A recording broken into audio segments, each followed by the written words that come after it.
Welcome friends, knowledge ভার্সেটাইলে সবাইকে স্বাগত জানাই। গ্রামারের সমস্ত ডাউট ক্লিয়ার করতে চ্যানেলটি অবশ্যই সাবস্ক্রাইব করবে এবং নোটিফিকেশান পেতে বেল বাটনটি অ্যাক্টিভ করে দেবে। আজ আমরা স্টেট অফ বিং অর্থাৎ বি ভার্বের ব্যবহার নিয়ে আলোচনা করব এবং আজকের আলোচনায় থাকবে শুধুমাত্র ফিউচার টেন্স। তো আমরা ফিউচার টেন্সে বি ভার্বের ব্যবহার পাবো শ্যাল বি এবং উইল বি রূপে। এক্ষেত্রে এই বি বাক্যের মূল ভার্ব হিসাবে ব্যবহার হবে। চলো আমরা মূল আলোচনায় এসে শ্যাল বি এবং উইল বি কীভাবে মূল ভার্ব হিসাবে ব্যবহার হয় সেটা জেনে নিই। স্টেট অফ বিং এবং আমরা আজ শুধুমাত্র ফিউচার নিয়ে আলোচনা করব। এক্ষেত্রে আমরা শ্যাল বি এবং উইল বি পাবো এবং এই শ্যাল বি এবং উইল বি ব্যবহারও হবে মেইন ভার্ব হিসাবে। এটাকে অবশ্যই মনে রাখবে।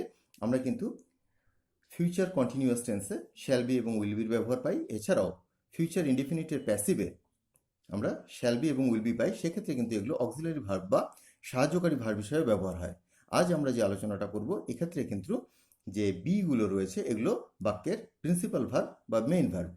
তো প্রথমে আমরা ডেফিনেশনের মাধ্যমে জেনে নিই যে কোথায় কিভাবে আমরা এই শ্যাল বি এবং উইল বি মূল ভার্ব হিসাবে বাক্যে ব্যবহার করব।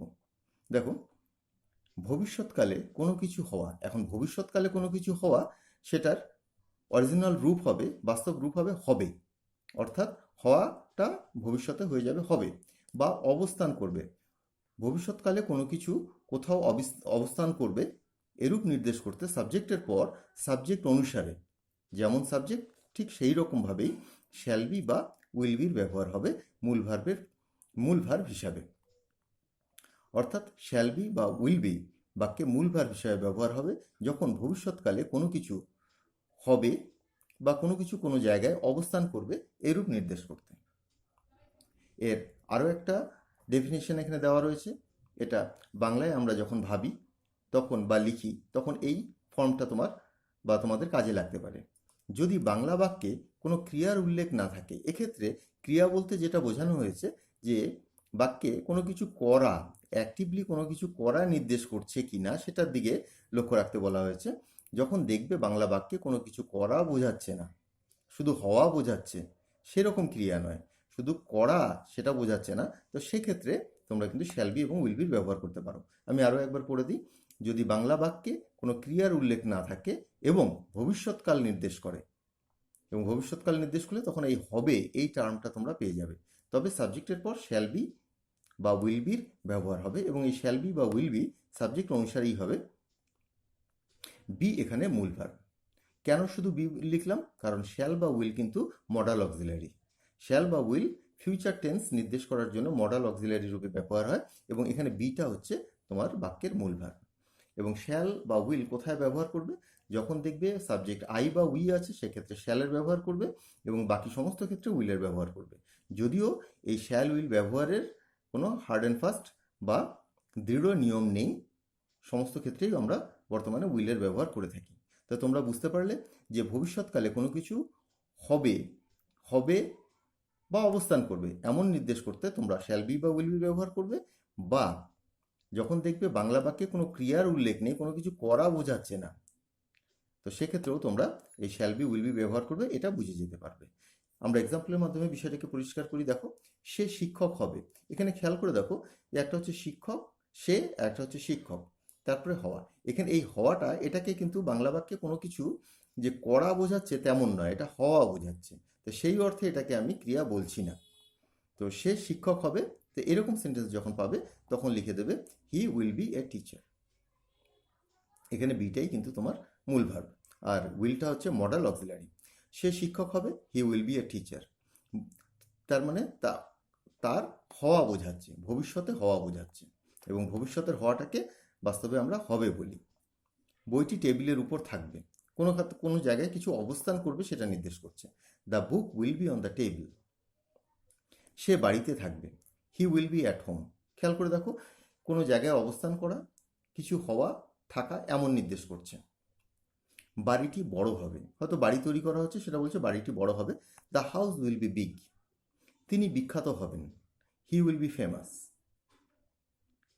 আরও কিছু বলে দিই তোমাদেরকে, রান্নাটা দারুণ হবে, the preparation will be nice, the dish will be nice. ছেলেটি ভালো হবে, the boy will be good, the boy will be obedient, শিক্ষক কঠোর হবেন, the teacher will be strict. গাছটি বড় হবে, the tree will be big. তো এইভাবে তোমরা শ্যাল বি বা উইল বি ব্যবহার করবো। আমি শিক্ষক হব, I shall be a teacher. আমি একজন ভালো ছাত্র হব, I shall be a good student. তো শ্যাল বি আর উইল বি ব্যবহারের মধ্যে যে পার্থক্য সেটা খুবই সামান্য, সেটা বুঝতে পারলে এখানে। চলো এবার আমরা পরবর্তী পার্টে আসি। পয়েন্ট 2টা লক্ষ্য করো। এক্ষেত্রে আমরা ইন্টারোগেটিভ সেন্টেন্সে চলে এসেছি।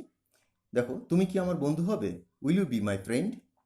এক্ষেত্রে যখন তুমি ইন্টারোগেটিভ করছো, তোমরা জানো যে ইন্টারোগেটিভ করতে হলে আমরা সাহায্যকারী ভার্বকে সাবজেক্টের পূর্বে বসাই।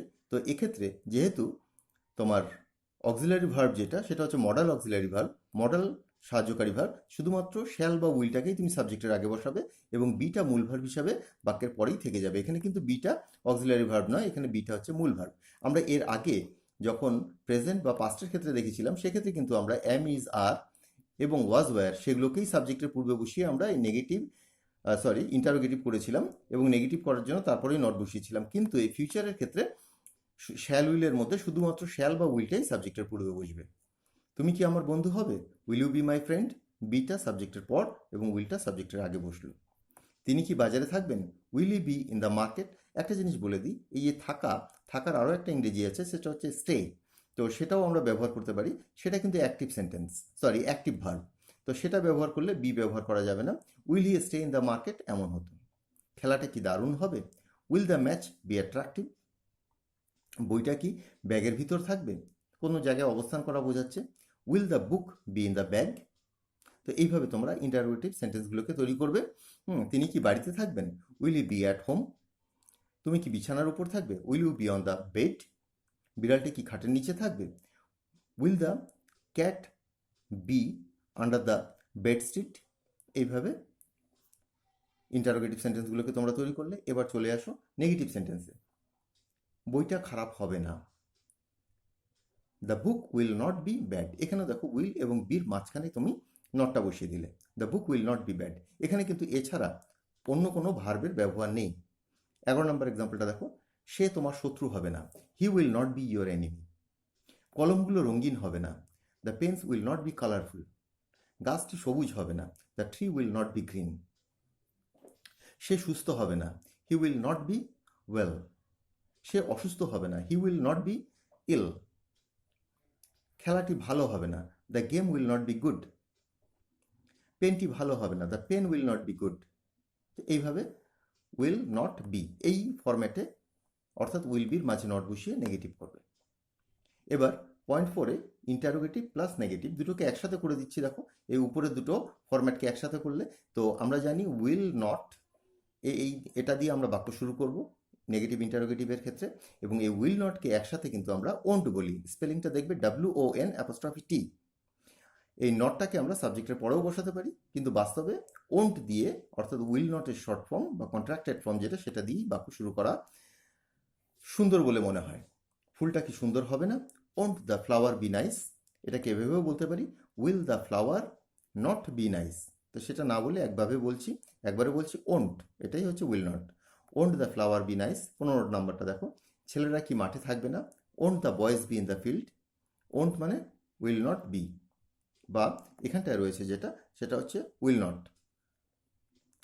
এটাকে আরেকভাবে যেটা বলা যেত, সেটা হচ্ছে will the boys not be in the field. তিনি কি তোমার সাথে থাকবেন না, won't he be with you. কোনো পরিবর্তন কি হবে না, এটা দেখো কোনো যথাযোগ্য সাবজেক্ট নেই, তাই দেয়ারের ব্যবহার করতে হচ্ছে। Won't there be any change. Won't there be any change অর্থাৎ কোনো পরিবর্তন কি হবে না। তো আমরা প্রথমে ইন্টারোগেটিভ, তারপর নেগেটিভ, তারপরে ইন্টারোগেটিভ নেগেটিভ দেখলাম। চলো পরবর্তী পার্টে আসি। পয়েন্ট 5-এ এবার আসছি আমরা WH কোশ্চেনে। WH কোশ্চেন হচ্ছে WH ফ্যামিলির যে ওয়ার্ডগুলো রয়েছে সেগুলো দিয়ে যখন প্রশ্ন করা হয়, সেগুলো হচ্ছে সাবজেক্টিভ কোশ্চেন হয় এবং এর উত্তর তোমার ডিটেলে দিতে হয়, হ্যাঁ কিংবা না দিয়ে দেওয়া যায় না। তুমি কোথায় থাকবে, কোথায়। Where will you be, where will, তারপর সাবজেক্ট, তারপর বি। তুমি কোথায় থাকবে, এটাকে আমরা স্টে দিয়েও বলতে পারতাম, হোয়ার উইল ইউ স্টে। তো সেটা কিন্তু বি এর ব্যবহার হতো না। তুমি কেন বাড়িতে থাকবে না, why won't you be at home. Will নটের শর্ট ফর্ম হচ্ছে won't, why won't you be at home. তুমি ভবিষ্যতে কি হবে, এখানে কোনো জায়গায় অবস্থান করা বা কিছু হওয়ার, এটাই মূলত এই শ্যাল বি উইল বির ব্যবহারের মধ্যে আমরা পাবো এবং এটাই হচ্ছে এর মূল ভার্ব। তুমি ভবিষ্যতে কি হবে, what will you be in future. মঞ্চে কোন গায়ক থাকবে, which singer will be there on the stage. কোনো জায়গায় কেউ অবস্থান করার ক্ষেত্রে আমরা ইন্ট্রোডাক্টরি দেয়ারের ব্যবহার করি, ইতিমধ্যেই শিখেছি আমরা। তো এক্ষেত্রে এই দেয়ারটা হচ্ছে ইন্ট্রোডাক্টরি দেয়ার। যেমন মঞ্চে একটি গায়ক থাকবে, there will be a singer on the stage. তো there will be a singer on the stage, এখানে দেয়ারটা হচ্ছে ইন্ট্রোডাক্টরি দেয়ার। তেমনই সেন্টেন্সকে যখন WH কোশ্চেন তৈরি করা হলো, তো সেক্ষেত্রে আমরা এই দেয়ারের ব্যবহারটা পেলাম। সে কিভাবে সফল হবে, তোমরা সেন্টেন্সগুলোকে বারবার বাংলা এবং ইংরেজিটা মিলিয়ে দেখবে, তবেই দেখবে যে বুঝতে কোনো অসুবিধা থাকবে না। সে কিভাবে সফল হবে, how will he be successful, how will he be successful.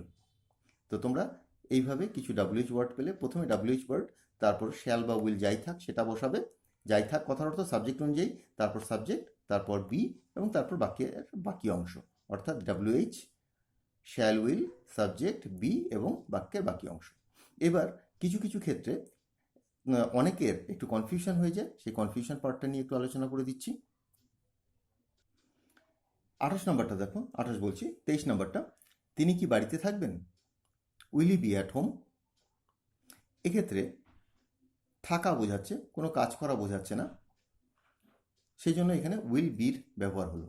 কিন্তু এই থাকাটাকে আমরা অ্যাক্টিভ ভার্ব হিসাবেও ব্যবহার করতে পারি, সেক্ষেত্রে স্টে বলবো। তো এই বি আর স্টে, এই দুটোর মধ্যে তুমি অল্টারনেট করে ব্যবহার করতে পারো। তো যদি বি ব্যবহার করবো তবে স্টে ব্যবহার করবে না, স্টে কিন্তু তোমার অ্যাক্টিভ ভার্ব এবং বি হচ্ছে বি ভার্ব, অর্থাৎ স্টেট অফ বিং। তিনি কি বাড়িতে থাকবেন, will he be at home বা will he stay at home. তো আমরা আজ শ্যাল বি উইল বি ব্যবহার করছি, তাই স্টেটা এখানে দিইনি। তিনি কি পড়াবেন, এক্ষেত্রে দেখো উইল হি টিচ, এখানে পড়ানো একটা কাজ করা বোঝাচ্ছে, তাই এখানে আর আমরা বি এর ব্যবহার করব না, উইল হি টিচ। সেখানে কে থাকবে, হু উইল বি দেয়ার। তো এখানে আমি একবার লিখে দিয়েছি, দেখো বি মানে স্টে, এটার একে অপরের পরিবর্তে আমরা ব্যবহার করতে পারি, কিন্তু দুটো ভার্ব সম্পূর্ণ ভিন্ন। সেখানে কে থাকবে, যদি বলি সেখানে কে যাবে, যাওয়াটা একটা ভার্ব, তো সেক্ষেত্রে হু উইল গো দেয়ার। তো এখানে আমরা আর বি ব্যবহার করব না, এখানে আমরা যে ভার্বটা রয়েছে সেটাই ব্যবহার করব। তিনি কি তোমার শিক্ষক হবেন, will he B your teacher. এখানে বি, হওয়া অর্থে বি। তিনি কি কিছু করবেন, উইল হি ডু এনিথিং। তো কিছু করা ইংরেজি ডু, আর কিছুর ইংরেজি এনিথিং। তো এভাবে আমরা স্টেট অফ বিং এর যে ফিউচার ফর্ম শ্যাল বি এবং উইল বি সেটা নিয়ে আলোচনা করলাম। প্রেজেন্টে আমরা বির যে ফর্মগুলো পেয়েছিলাম সেগুলো হচ্ছে এম, ইজ, আর। পাস্টে যে ফর্মগুলো পেয়েছিলাম বির সেগুলো ছিল ওয়াজ এবং ওয়্যার। তো সেগুলোই ছিল সেক্ষেত্রে আমরা মূল ভার্ব হিসাবে যে ব্যবহার করেছি। কিন্তু আজ যেগুলো পেলাম সেগুলো হচ্ছে শ্যাল বি এবং উইল বি, এবং শ্যাল বির মধ্যে শ্যাল এবং উইল বির মধ্যে উইল, এগুলো কিন্তু তোমার মূল ভার্ব হিসাবে ব্যবহার হয় না, এগুলো হচ্ছে মডাল ভার্ব এবং মডাল অক্সিলারি ভার্ব। এখানে শুধুমাত্র বিটাই অ্যাজ মেন ভার্ব ব্যবহার হলো বা মেন ভার্ব হিসেবে ব্যবহার হলো। তো শ্যাল বি উইল বির ব্যবহার তোমরা এইভাবে শিখে নেবে, এবং এখানে মনে রাখবে, আরেকবার বলে দিই, এই বিগুলো হচ্ছে মূল ভার্ব। কিন্তু তোমরা যদি ফিউচার কন্টিনিউয়াস টেন্সে দেখো, যেমন ধরো সে পড়তে থাকবে, হি উইল বি রিডিং, সেক্ষেত্রে কিন্তু বিটা অক্সিলারি ভার্ব। আর যদি প্যাসিভে বলি, ধরো কাজটা করা হবে, the work will be done, সেক্ষেত্রেও কিন্তু বিটা অক্সিলারি ভার্ব। এক্ষেত্রে একমাত্র এটা প্রিন্সিপাল ভার্ব। তো ব্যবহারের পার্থক্যগুলো তোমরা ভালো করে লক্ষ্য রাখবে। তো আজকের আলোচনা এখানেই শেষ করছি। আমার পূর্ববর্তী ভিডিওর কিছু লিঙ্ক তোমরা নিচে ডেসক্রিপশনের মধ্যে পেয়ে যাবে, ক্লিক করে দেখে নিও। সবাই ভালো থেকো, বাই।